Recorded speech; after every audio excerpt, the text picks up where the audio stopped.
Wild Health is about optimizing you. We use genomics, blood work, biometrics, microbiome assessment, many other tests, and a conversation with you to come up with a full health optimization plan. What's the perfect diet, exercise, and supplement plan for you and only you? The Wild Health podcast is about optimizing all of us. Here we cover the cutting edge science that gives you the base to be able to apply the personalized plan we give you as a patient. To sign up as a patient, go to wildhealth.com. Or if you're a physician or health coach and you want to learn how to do this for your patients, we're happy to help as well. Wildhealth.com for all the information on becoming a patient or working with us.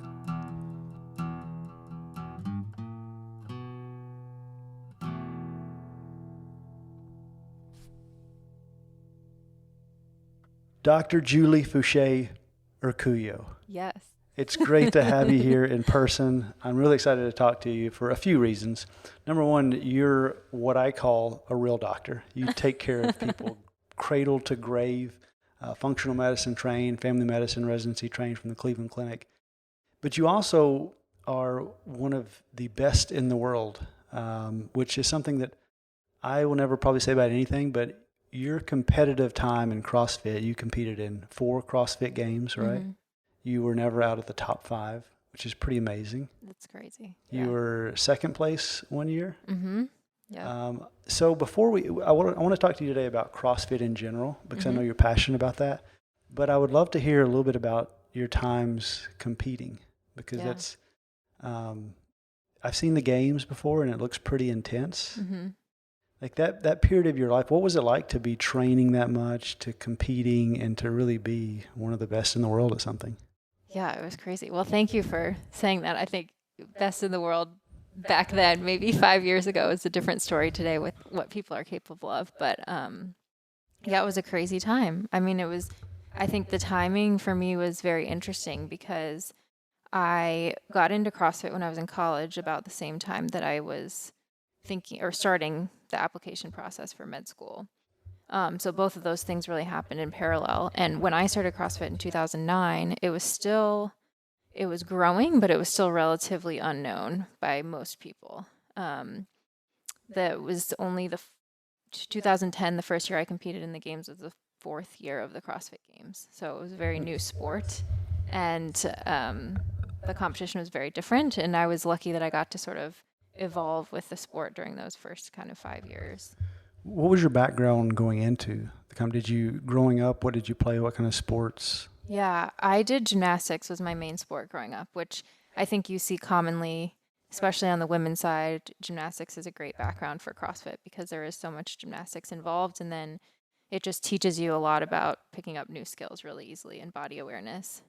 So that was a huge factor, I think, in how quickly I was able to pick things up. But then I also ran track in high school, sprints, and then during like the 2 years between high school sports and figuring out what I was going to do in college, I tried to take on triathlons.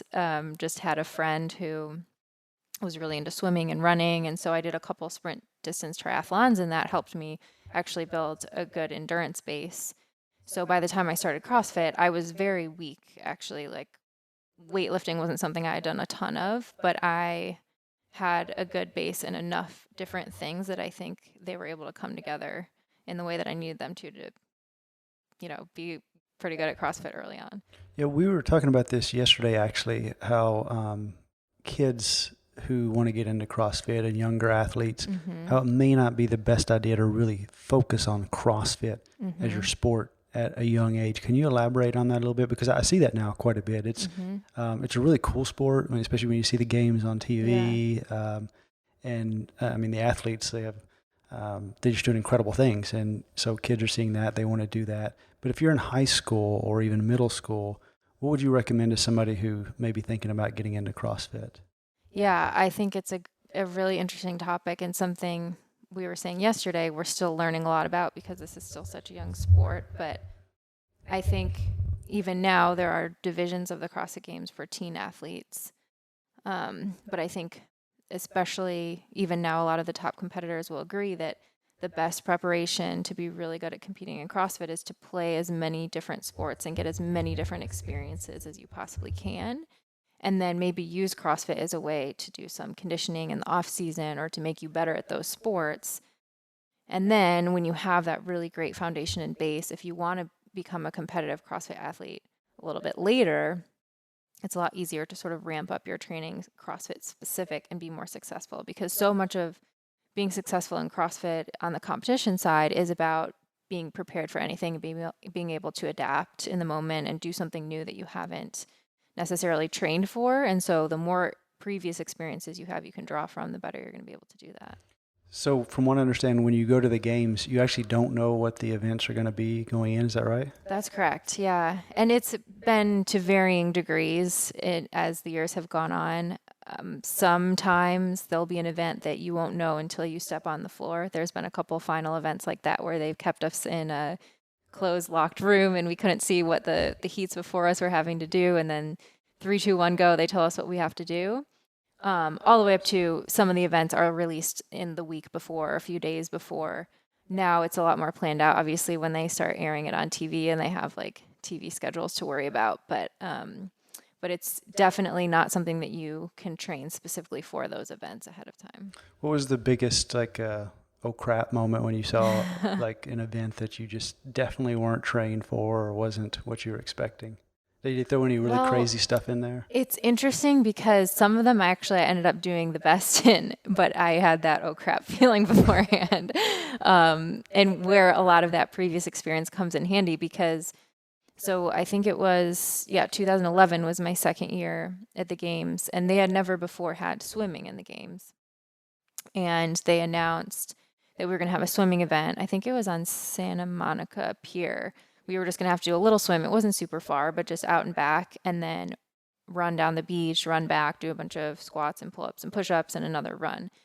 And most people have not been training swimming at all because it wasn't something we were expecting.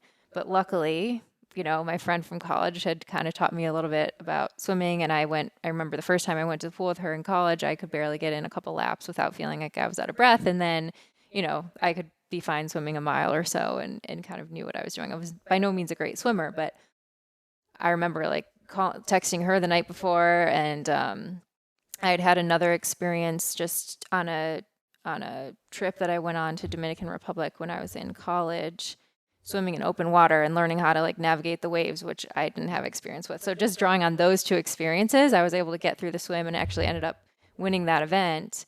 But definitely had a very oh crap feeling beforehand. So it was an open water swim. Yeah, How far it was in the ocean. I don't think it was more than 300 meters. It was pretty short.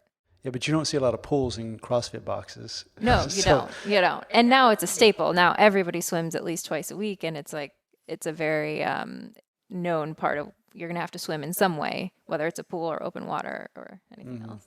Yeah. Yeah, I'm imagining especially some of the men, kind of the muscle-bound men, imagining them swimming. I just picture them sinking. Oh, yeah. Just flailing I think around. at that event, actually, one of the guys, he had been a previous games champion. He ended up going in and hitting a wave wrong and rupturing his eardrum and got really bad vertigo, was throwing up, and had to pull out of the event, which just unexpected stuff that you don't have. You don't expect. Wow. That's one of the things I love about CrossFit is you definitely have to be pretty well-rounded. Yeah. To be competitive at all. Yeah. You're not just doing the same thing over and over like you would in a triathlon, like you mentioned, or a running event. Yeah. And it doesn't let you hide anywhere. That's why we say it's so humbling, because if you have big holes, they're going to be exposed, whether that's in a competition or whether that's just someone in the gym. You're going to want to work on your weaknesses so that you can be more well-rounded. Mm-hmm. So one thing I've kind of noticed about you is you're a very humble person in general, and you probably don't feel super comfortable talking about yourself, but luckily you've got a Wikipedia page. Yes, you just told me about that. So one thing I noticed when I was looking through it is you're in 2012, that was your second games? That was my third games? But that was also your first year of medical school. Mm-hmm. How did you balance medical school and training for the CrossFit Games? It was a crazy time in my life. Actually, I think that was, up until this point, the most challenging year of my life, and when I grew the most in a lot of ways, because I started CrossFit when I was in college. My first games was my summer after my junior year. So of course, when you start and you're good at something, you're like, okay, yeah, I'm going to do this again. And I went back and trained my senior year and got ready to compete that summer.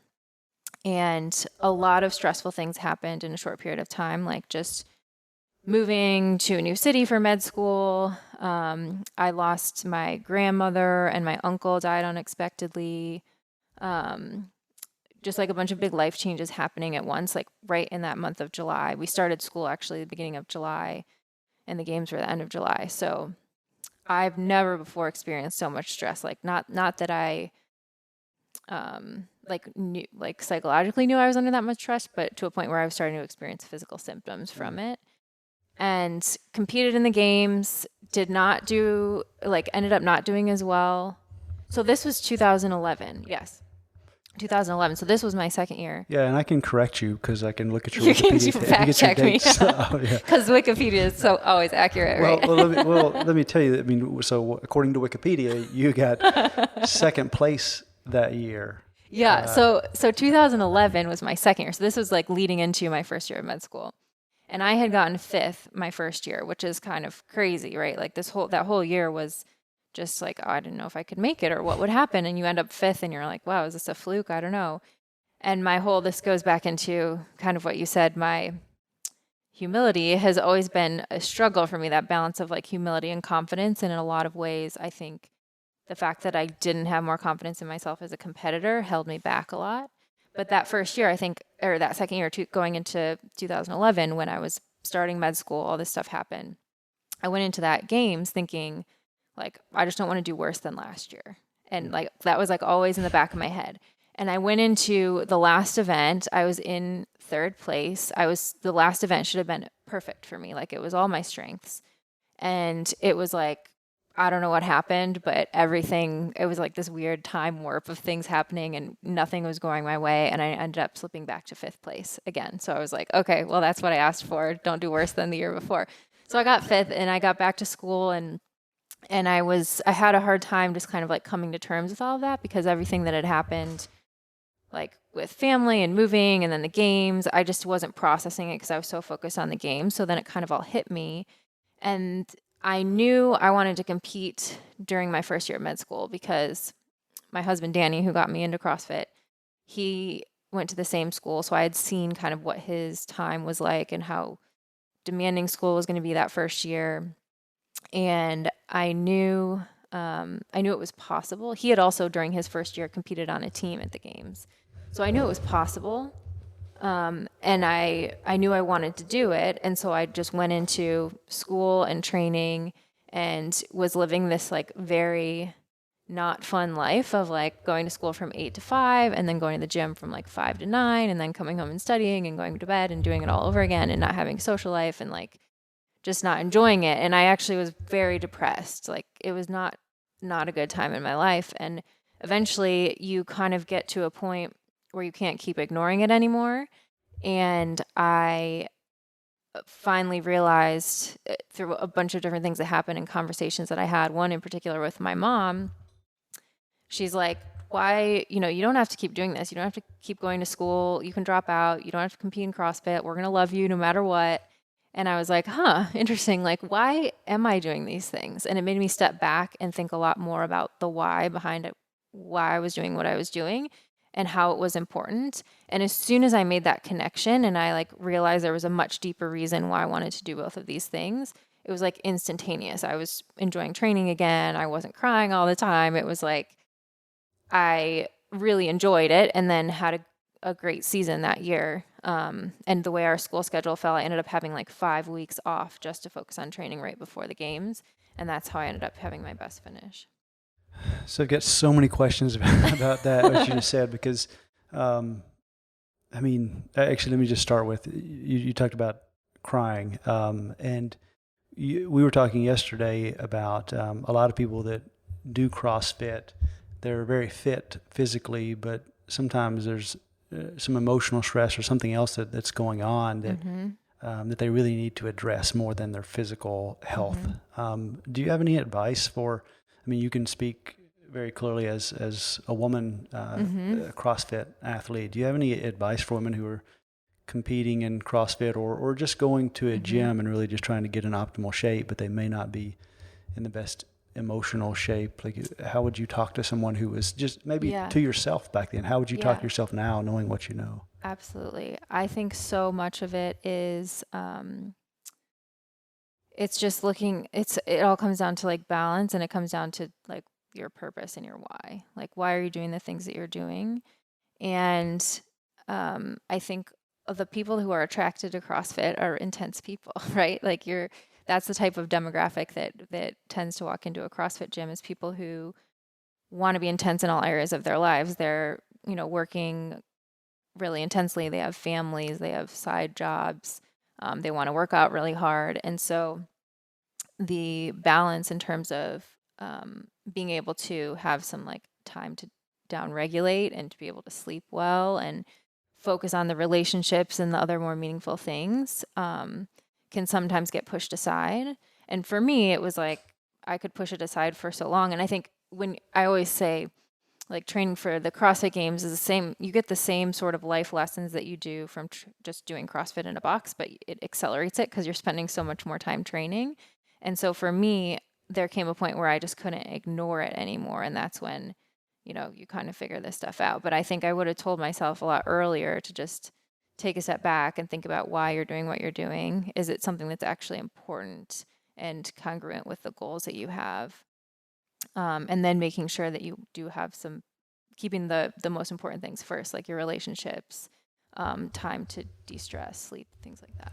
So you mentioned your why and thinking more about that. I mean, when I, um, as someone who loves athletics, the first thought when I see that you were second place in the world during the first year of medical school, I mean, the things that go through my head are, number one, I remember first year of med school and I was just proud of myself if I get 30 minutes in the gym. So to be able to train as much as you did, that's amazing. But no matter how well you balanced it, from the outside, someone that second place, first year medical school, they could probably win the games if they were completely focused on that. And that probably went through your mind, but you didn't drop out of medical school. Right. You didn't go after that. And there's a lot that goes along with being the fittest woman in the world, and being a CrossFit champion in first place. And you, it seems like, made the conscious decision that, no, you're going to stay in medical school. So tell me why. Like, why did you make that decision? Yeah. It's a hard decision to make. It is. And I wonder a lot about, I think there's probably, hopefully, a good reason why I started CrossFit when I did, when I was far enough into the application process, because I know there are other athletes that started around the same time I did that had intentions of going to medical school that ended up competing in CrossFit for, 10 years, and now they are going to do other things with their career. So I think the fact that I started when I did, and I was already kind of committed to this medical school track, it kind of held me accountable to that. And I knew competing wasn't forever. I knew that wasn't going to be a long-term career. And I was very passionate about medicine, and I knew that that's something that I really wanted to do. I also knew that in the school, like you said, the first year of medical school can be crazy, but also a lot of it depends on the school that you're at and how the schedule is structured. And I was lucky that at my school, we had a very different type of curriculum. We didn't have exams, we didn't have grades. It was a lot of self-taught learning and like peer-taught learning. And so instead of, I always describe it to other people as like, instead of having these periods of like intense stress when you're studying for an exam and then you have kind of these like lulls where not as much is going on, we just had this sort of like baseline, same level of stress every day, every week. And so that allowed me to like structure my training around that. And I also knew we did a year of research, which is not typical for most med schools. So our program was 5 years. And I knew I would have that research year where I'd have more flexibility to train and compete. So I competed during the first year. I did not compete consciously during the second year. I tried as hard as I could to think of all the ways I could still do it, but I knew there's step 1 of the boards coming. There's a lot of more demands with school. So it was ultimately the right decision for me to take that year off, but I knew that the research year was coming. And the training that I did during that second year was trying to build for being able to compete And then I ended up taking even a additional research year. So I knew I would have those 2 years. That would be my chance, my sort of CrossFit career, and then I would go full steam back into medicine. And yeah, and then you did. You came back. So in 2014, you were second again. Third. Third. Gotta check your Okay. Wikipedia All facts. right, well, yeah, we'll correct Wikipedia later. And then in 2015, you were competing. Yeah. And that's when you tore your Achilles tendon. Is that Yeah, which is a crazy story in and of itself. Because for me, and all this, I think this whole story is about me building my confidence, really, because I had the fifth, the second, where I was so close, but there was a couple of things where it was clearly my like mental approach and confidence that held me back, I think, from winning that year. I think I was in that year, like going in the first half of the weekend was in first place for most of it and then fell off. Versus when I came back in 2014, I climbed my way back up. I was never in the top 3 until the very end, which was a very different experience. But so I knew, I had gotten second, I had gotten third, and I'm like, this is my last year. I've got one more shot to win. And I think a lot of people were behind me, and that was encouraging that they believed I could do it. And I think a lot of the work I did mentally, I feel like I really got to a place where I believed I was capable of winning, which was a very big deal for me. And I achieved some milestones in training that a couple of things that I did, I was like, okay, I can retire now and I'll be happy with my career. Just even in training, things that I was able to do or overcome. Like what? Tell me what things. One was a 400-meter run, which I had always struggled with. And I was working with this endurance coach. I struggled with it mentally just because of like how bad it hurts, basically. And we had this amazing training weekend actually in Cookeville. And I felt really good that day. And he's like, do you want to do the 400? I'm like, yeah. And we ran it. I ran it faster than I ever could have imagined. And it was just like so satisfying to be able to overcome something that had been such a mental obstacle. The other one was a snatch, which for me had become very mental. I always talk about going to the Tony Robbins seminar, but actually that was incredibly helpful for me in overcoming some of these training milestones. And then the third one was a barbell complex where we would my coach had us do this several times, 155 pounds of deadlift, squat, clean, front squat, jerk, and as many rounds as you could do in 20 minutes. And that sounds honestly, horribly painful. Yeah. I honestly don't even remember now what the actual number of rounds is that I got. That was like the goal I had been shooting for. But I remember I had strategically been like decreasing my intervals between sets to be able to get a certain number of rounds. And I want to say it was like on the pace of 1 every 20 seconds or something like that. Something crazy. Like if I think back now, I can't even imagine how I did that, but I ended up doing that in training, and I was like, okay, I've done all I ever could want to do. I'm really happy. So going into regionals that year, I felt good. I was well positioned. I was like, this is my last shot to win the CrossFit Games. And then I tore my Achilles in the middle of the regional event, and it was something that had always been in the back of my mind as like my worst fear of tearing your Achilles, and I had had a lot of problems with like plantar fasciitis and my Achilles before that I tried to rehab, but probably in retrospect could have done a lot better job of that. So when it happened, I kind of knew immediately what had happened. It was like the classic, I was doing box jumps and I thought someone dropped a barbell on the back of my foot, and I looked behind me and everyone watching was like, oh, I knew immediately what happened. And it was super tough because it was right in the middle of the event. And so there's like, cameras on you. I'm like completely devastated because this is not how I wanted to end my CrossFit career. But luckily the next event was a handstand walk. And I remember the organizers came over and they're like, oh, are you going to do the next event? And I'm like, well, it's a handstand walk. Of course I can do that. So why not? So I was wearing this boot on my foot and I did the handstand walk. And it's funny how that happened too, because I had been training with a gymnastics coach, actually, as like someone that I looked up to as a little kid doing gymnastics, Dominique Mucciano, who was on the 1996 Olympic team. Ended up, her and her husband, who did gymnastics at Ohio State, lived not far from us in Cleveland. So they had been coaching me in gymnastics, and they had been training me to do handstand walks with ankle weights on. So when I had the boot on, it was like no big deal. It was just normal. did the handstand walk, had this incredible, it was unlike anything I can express, like the feeling of doing that handstand walk. And then I had like someone was interviewing me afterwards, and then I turned around and I had to walk back across the floor to the athlete warm-up area, but everyone else was gone. So the floor is empty. And I walk across the floor and I'm just like feeling such strong emotion, and the people, like I literally, like I'm getting teary-eyed just talking about it. It was so much just like love and support when I'm in this super vulnerable place. And even today, like people that I see or meet will be like, oh, I was there in Minneapolis and like I was crying and all that. It's like, it's such a crazy thing. But to me, it's like the same thing that happens in every CrossFit gym around the world.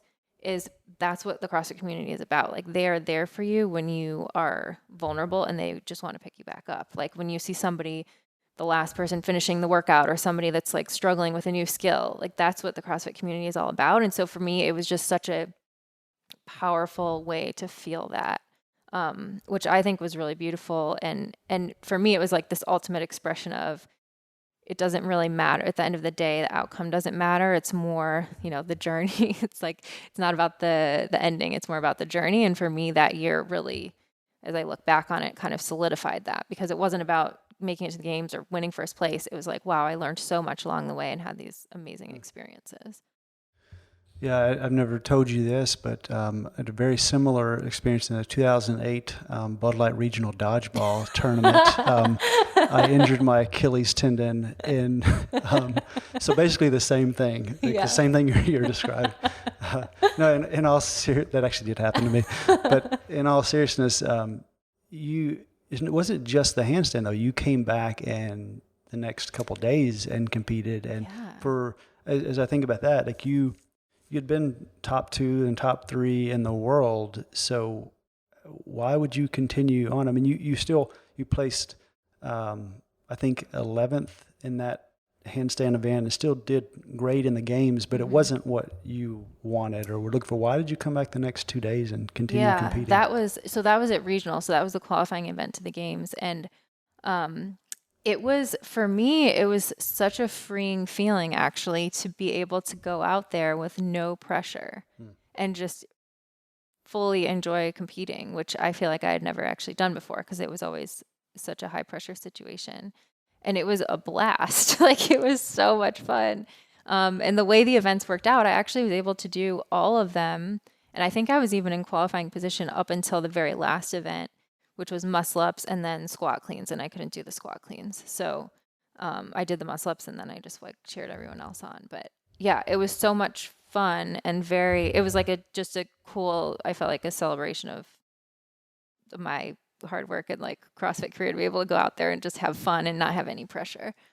Yeah, that's amazing. So last thing I'm going to ask you, Wikipedia related. I did read something that made sense when I read it too, just getting to know you and Danny as both very humble, just really good people who just want to help. One of the things that someone wrote was that one of the areas that you really had to work on was improving a killer instinct. Mm-hmm. And what does that mean? That's exactly what I was talking about before, where I want to do my best, and I love competing, and I do have some of that, like, but it's always a more of a kind of secret competitive side. And that was actually Mike Canales who said that, Dominique's husband, who were my gymnastics coaches. And he is a foot and ankle surgeon and ended up doing my Achilles surgery, which is kind of crazy too. But yeah, they just wanted me to be a little bit more competitive and aggressive and like let that side of me come out a little bit more. And I think I definitely got better. Yeah. But it's not me. Like it's not something that's natural to me. Yeah, we did a workout yesterday morning, a CrossFit style workout, and I got the feeling the whole time that you were just trying not to embarrass me a little bit, so I could see how you would need to work on that killer instinct. But that's not something that is necessarily a positive thing as a physician taking care of patients. So it's probably been a pretty easy transition for you moving from a competitive athlete to something that suits your just personality in general, which is taking care of people. Yeah. Yeah, it's something that I always knew I wanted to do. And for me, it was really like the physician-patient relationship that drew me into medicine, as opposed to, I studied engineering in undergrad as opposed to doing like industry or research. For me, that was what was super fascinating, being able to develop those relationships with patients over the long term. So I tricked you into talking about yourself when we were supposed to be talking about CrossFit in general. So I want to ask you some questions about you and I. We both take care of patients. We're both fighting similar things all the time: metabolic syndrome, lots of other issues that Americans in general have. But when it comes to CrossFit, I guess to start, how does CrossFit actually defined? What does it mean to do CrossFit?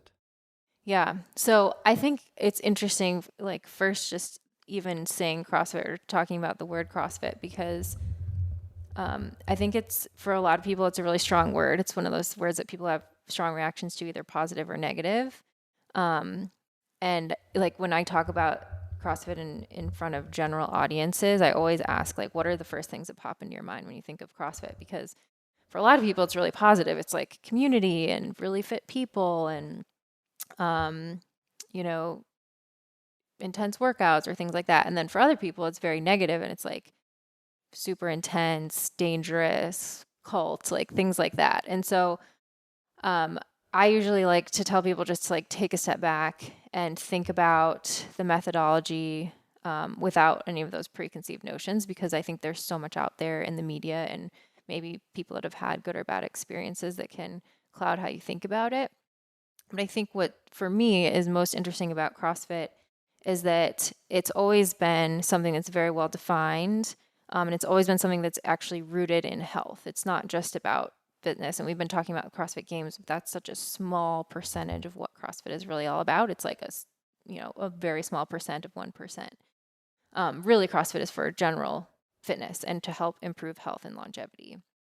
And so there is a definition for CrossFit, which I can go through each component, but it's constantly varied functional movements executed at high intensity. So if you break each one of those down, you have functional movements, which now I think generally people know what that means. Back in the early 2000s, when this started gaining traction, not a lot of people were doing functional movements. But it's easy, like they're kind of intuitive. It's things that our bodies were designed to do. They're really natural. Like if you look at a toddler, they can just drop into a perfect bottom of a squat position, and it's something that they know how to do without anyone teaching them how to do it. But most of the time as we get older and we sit in chairs and we have bad posture, it's really hard for adults to get back into that position. They're also really essential for our independent living and for our quality of life. So the minute that you can't do a squat anymore, you can't get up off your chair anymore by yourself, or you can't get up off the ground, you can't do a burpee anymore by yourself, or lift something up over your head to put it in the cabinet, is the minute that you now need assistance. You need to be in an assisted living or a nursing home, or have family members helping you live doing your basic activities of daily living. So they're really essential. So we have to be practicing them. They're also really actually safe compared to non-functional movements, because they are things our bodies were designed to do, and we have like the musculature around our joints in order to support them. And then they're also not reducible. So they're compound movements, meaning in doing a squat or a deadlift or a press, you are using multiple joints and multiple muscle groups, but you can't break them down and still have the same effect. So if you want to be able to lift more in the back squat, you have to do more back squats. If you instead just spend a lot of time doing like hamstring curls and leg extensions and toe raises and other stuff, and then try to back squat again, you're not going to be able to back squat as much. So they're compound movements, but you have to be able to do that movement in order to get better at it or build capacity there. So that's the functional part of it.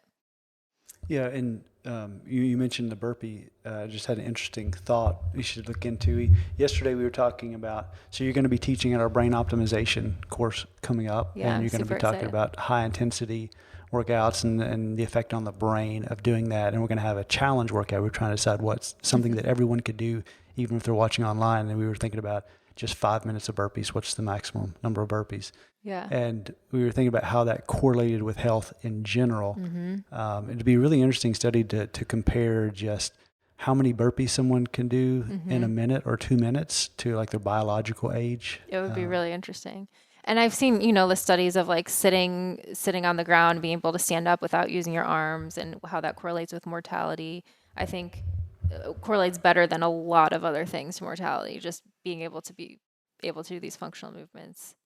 I think it would be really interesting to study with a burpee. It would be so easy too. You look at all the DNA methylation tests for biologic age or the biologic age calculators. That may be an interesting study to run on our patient population, because everybody coming in, one of the questions we ask them if they're willing to participate is how many burpees can you do in a minute? And then we also can put their metrics in to calculate biologic age. So we actually had that data. We could just we should crunch those numbers. Yeah, that'd be really cool to see. That'd be super interesting. So that's the functional movement part, and then there's constantly varied and high intensity. So the last part about functional movements is that they're unique in their ability to produce power. So you can produce a lot more power, which is like your basic physics, force times distance over time. So how much load are you lifting? How far are you lifting it? And how many reps are you doing? And how long is it taking you? You can maximize your power output with functional movements a lot more than with basic isolated movements. Like you can do a lot more power output with air squats than you can with leg extensions.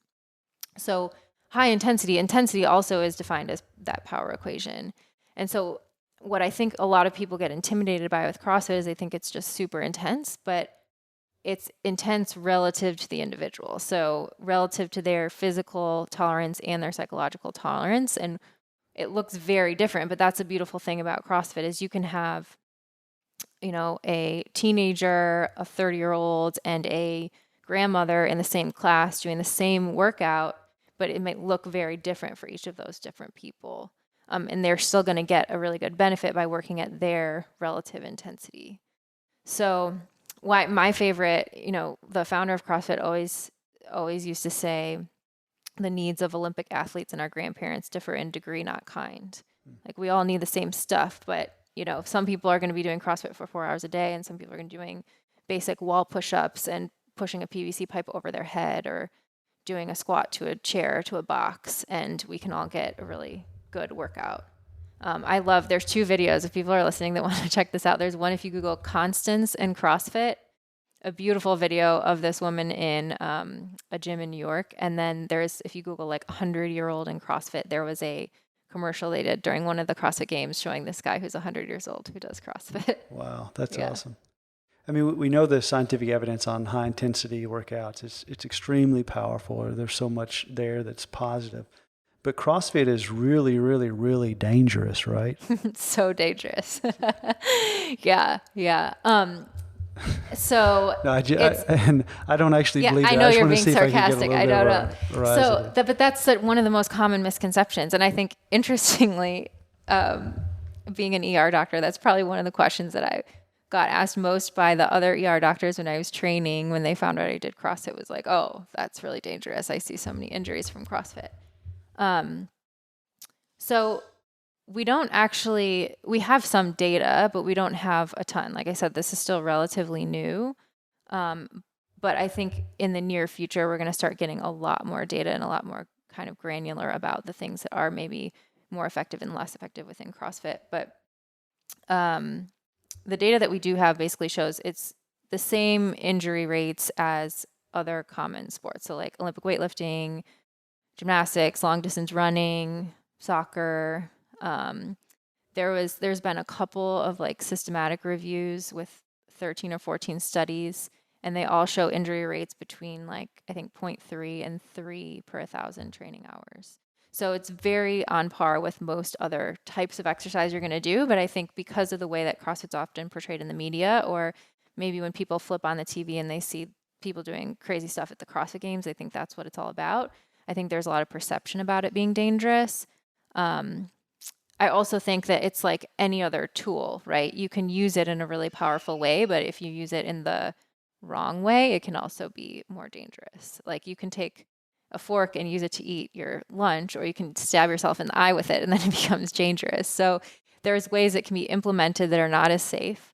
And so that's why I think it's important to, to ramp up carefully like you would with any other exercise. Like if you've never exercised before, you're probably not going to want to jump into a really intense CrossFit workout. Most gyms have on-ramp programs where you're going to learn these movements in very small doses first and learn the proper mechanics and then layer in the intensity over time. And so that part is really important. And the injury rates too, the data that we have shows us that it's a lot of it has to do with how often you're doing CrossFit, your prior experience, prior injuries. And also, interestingly, males tend to have much higher injuries, which is not too surprising. Yeah, because we're stupid. Yeah, like the stuff. Yeah. You get in a competitive box and it just happens. So yeah, when people talk to me about it being dangerous, I say, look, like there's risks to everything, but I'll tell you what's dangerous. Dangerous is sitting on your couch all day. Yes, absolutely. That's what I always say too. It's like risk and benefit, right? Do you want to have diabetes and arthritis and all these other issues, or do you want to be super metabolically fit and healthy and able to do all the things you want to do when you're 80, 90, 100 years old, but maybe you had a couple injuries along the way that you had to rehab or take a few days off or something? I'd much rather live the latter. Yeah, I mean, the number one killers in the U.S. that are statistically going to get us are cardiovascular disease, cancer. Those things are greatly reduced by CrossFit, and I've yet to meet somebody that an Achilles strain or a pulled muscle has been their cause of death. So it's usually, it's a risk benefit. But it's interesting you said that, because that was a lot of like how it became more eye-opening and interesting to me. The relationship between CrossFit and what I was doing in medicine was starting to see that in the box. Like probably the first thing was I had done the CrossFit Level 1 seminar, which is our basic introductory seminar, like a year after I started CrossFit. And they do a really good job of explaining the full definition of CrossFit and fitness and health. And one of the models they use to describe health is this fitness, wellness, sickness continuum, which once I saw this, it was like a light bulb moment where you have a continuum with sickness on one side, wellness in the middle, and fitness on the other side. And you realize you can plot anyone anywhere along this continuum based on a variety of different, any variable, like whether it's blood pressure, body fat percentage, fasting blood sugar, but you could also plot their fitness markers, like their mile time, their burpees in a minute, their deadlift, whatever it is, they're going to fall somewhere along this continuum. And the goal with our medical system is generally to keep people in well, right? Like as long as your numbers look good, you're doing pretty well. That sounds good. But with CrossFit, our whole goal was to push people towards the fit side of the continuum, because we know no matter what happens, like we're going to have challenges in life. Like something's going to happen. You're going to get in a car accident. You're going to get sick, whatever happens. You want to be able to maximize that buffer between fitness and sickness. So if you're just sitting in well, or like maybe slightly less than well, like the majority of our population, and you get really sick, you're going to fall to sickness really fast, and it's really hard to recover from that. And I mean, that's a lot of what we're seeing with COVID right now too. Yeah, for sure. This morning I was talking on the phone to someone who was a past Ironman champion who got COVID. It's had really lingering effects, but she's nowhere, like on that spectrum, she had so much buffer. Yeah. That she's still doing okay. She's doing all her regular things. And then I've talked to other people who have this post-COVID syndrome who weren't that fit, and it's just not that far to fall before they just go over the edge. Right. And just can't do activities of daily living. Right. Yeah. So I'm just thinking, as you were talking about the difference, your experience in a family medicine residency, having patients come into the clinic versus seeing people coming to a CrossFit box. Yeah. Like how often do people get better with their metabolic syndrome and those things in a doctor's office? And obviously we don't want to choose, like to us as physicians who enjoy high intensity, we want people to be doing both. Right. But kind of compare and contrast that, like our medical system as it is today, getting people well versus CrossFit. Yeah, it was very eye-opening. And I would say even before I got to residency, in the first couple of years of med school, I started med school very naive about our healthcare system in general, and learned very quickly in those first couple of years how damaged it was. But I remember this is the time when I was training for the game. So I would go to the gym at night, and I would be seeing all of these people having huge impacts on their health, like losing weight, gaining confidence, coming off medications, really changing their quality of life. And then I would start to go to these primary care clinics as part of our curriculum. And we would see a patient with high blood pressure, diabetes, and we'd talk to them about, exercising more, eating better. And then we'd see them again in 6 months. And they were, of course, nothing had changed. A lot of times we have to increase their medications. And it just became very clear to me very quickly that the doctor's office is not the setting to be making the lifestyle changes that are necessary to actually address and reverse these diseases. You can't see someone every 6 months for 15 minutes and expect to actually make a meaningful change. Mm-hmm. Yeah. So I think you've sold me on CrossFit. If anybody's listening to this and they want to really kind of get started, like how would they approach that? Because it is an intimidating environment a lot of time. Like how would somebody navigate? Like maybe they could go and just look online and do a certain WOD at home versus going to a gym where they're maybe intimidating, but they could get some help. Like how should someone navigate if they want to start to get into CrossFit or something similar? Yeah. So like I said, it's infinitely scalable, and it certainly is something that could be implemented at home with minimal equipment. Or, you can go and join a CrossFit affiliate and get hands-on coaching and take advantage of some of the benefits of the community. But I think I will say too, CrossFit as an organization has gone through some rough patches in the past few months. And I'm very excited that, I think with the new ownership and new leadership, we are going to start to see that change where people are not so intimidated and they're going to feel more welcome, because a lot of the actions that are going to be taken, I think will help people to feel more comfortable and more supported. But I think if someone wanted to start, and like whenever I'm counseling someone who's interested in starting or talking to a patient about it, if they want to join a gym, I think especially if they've not exercised before, don't have a lot of background or experience, I think it is beneficial to work with a trainer, I think, for any type of exercise that you're going to be doing. And so finding a gym is very interesting too, because they're not all the same. It's not like a chain or a franchise like Orange Theory or Soul Cycle where you go to this studio and it's going to be the exact same experience at every single one. Based on the business model of CrossFit, every gym is completely different. There's some things that are probably going to be similar, but each gym owner can kind of run their gym how they want to. And so it's a beautiful thing because it allowed it to grow very fast, and it allows each gym to really serve the community that they have there in the way that their community needs, but also means that you might walk into one gym and it's just not a good fit for you. So I always tell people, there's an affiliate finder on CrossFit.com. You can search gyms in your area and then go to at least a couple of them in your area before you choose, because they're all going to feel a little bit different, and you want to feel comfortable with the coaches and the environment. You want to make sure the gym has a really good plan to on-ramp new members. You don't want them to just be like, okay, day one, join a class. You want to make sure that they're going to spend some time teaching you the basics of movement, one-on-one or in a very small group setting, and slowly ramping up that intensity over time before you get thrown into a class environment. Because like you said, people start to get excited when they're in a class environment and everyone's going really hard. You can tend to push yourself maybe harder than you're ready for too soon. And then looking at the trainers, what is their experience in their education? Because there's a wide range. There's 4 different levels of CrossFit trainers in terms of how much, CrossFit training and certification they've had, but there's also look at the other experiences they've had. Do they have strength and conditioning backgrounds in other sports or other things that might be helpful? And then just kind of, it's going to be a general fit thing too. Like, are there other people here who you feel like you fit in with or you would be comfortable working out with? Yeah, that's great. And I want to talk just for a second about just medicine in general. You have a podcast. You and Danny have a podcast called Pursuing Health, which is a great podcast. And I suspect people listening to this, if they haven't heard your podcast, they're going to want to hear more from you and Danny.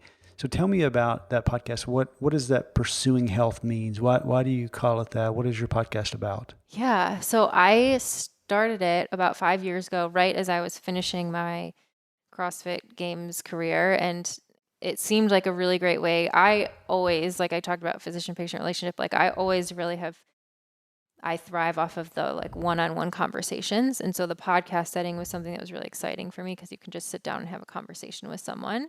And I felt really lucky that I was able to have met so many amazing people through my years competing in CrossFit. And so it seemed like a good way to go. So initially, it was a lot of interviews with CrossFit Games athletes and people more in the sports and fitness area. But then as I've evolved over the past 5 years and continued in my medical training, we've brought in a lot more medically focused people. And now Danny and I do some episodes on our own on various health topics. But for us, the pursuing health to me just really talks about how it's a journey, right? Like you're never going to achieve like perfect health. You're always in this pursuit of health. And for me, that's not the end goal either. I think you can get really caught up in trying to have perfect health, but again, asking yourself the why, like, why do you want perfect health? Do you want that to be like what you obsess about all day, every day? Or do you want your health so that you can actually do things that are more meaningful to you? So you can spend time with your family, so that you can pursue a job that you like, or travel or climb mountains or whatever it might be. It's, to me, like, health is about not letting your health get in the way of anything else that you want to do, maximizing your ability to kind of live your life and live out your purpose for why you're here. That's great. So anyone that's interested, just look for Pursuing Health on iTunes or any podcast player. Where else can people find out more about you?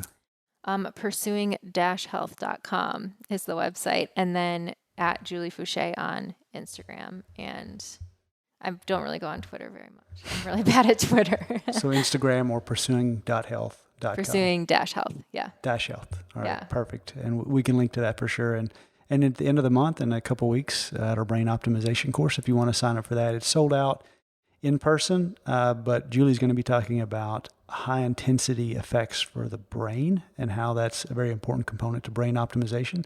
So you can still go online and register for that as well. Anything else that you want to add before we go, Julie? I don't think so. Thanks for having me. This was great. Yeah, and thanks for tolerating me, tricking you into talking about yourself. I appreciate it. It was fun. I'd love to hear more stories sometime. But thanks again. If you want to hear more from Julie, definitely check out that podcast. It's worth listening to. Thanks, Julie. Thank you. So did you learn something? I mean, is your mind blown right now? If you have questions or comments, you can hit us up at WildHealthMD on Instagram. If you want to say thanks for the free knowledge, leave us a 5-star review on iTunes. We read all of those, and we really appreciate them. Really, we do. And if you want us to do better, just email us. You can find our contact at wildhealth.com, and we're always happy to hear your feedback, and I guess just try harder next time. And if you want to learn about working with us as a patient, or if you're a physician and want to work with us as well, we have a whole team of doctors and scientists, and we work with clients all over the globe. So reach out to us via the website. We'd love to hear from you, and thanks for listening.